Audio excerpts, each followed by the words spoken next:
Gjitha vendet e Ballkanit Perëndimor, krejt Evropën, jemi të qartë, jo vetëm Ballkanin Perëndimor, por krejt Evropën, dëshiron që do thot asnjë shtet mos ketë kriza energjetike dhe në bazë krizës energjetike të nënshtrohet një shteti tjetër dhe mandej ky shteti tjetër ta shfrytëzon këta për ta zojmë rrymën. Nëse ne nuk i rrisim kapacitetet tona të rrymës, ku kena me ble rrymën? Duhet me ble pi Serbisë. Do thot ose pi do thot aleatëve të Serbisë. Dhe këta nuk e donë Amerika, dëshiron që secili shtet së paku ta ketë atë farë mundësinë që të jetë i pavarur energjetikisht, sepse energjia është ABC-ja e gjithçkaje në zhvillimin e një shteti.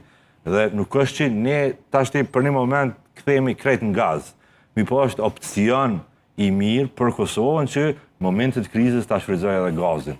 Duke marrë parasysh që Kosova ka mungesë të rrjetit, gazit e kështu me radhë. Po duhet mu kyç në rrjet. Unë mendoj se këtu është aja çka është duke u keq kuptuar, me qëllim apo pa qëllim nuk e di, po mu duket totalisht e jo serioze pi një qeverie, një shteti. A do të ndikoj kjo në marrëdhëniet tona strategjike? Po sigurisht që do të ndikoj në marrëdhëniet strategjike.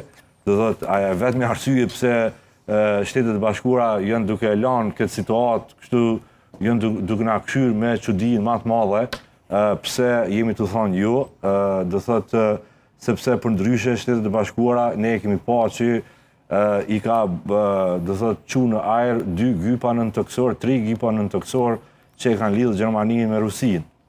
Nuk është çështja kja shumë e thjeshtë çysh është duke u paraqitur në publik. Është çështje shumë e thellë dhe më e rëndë.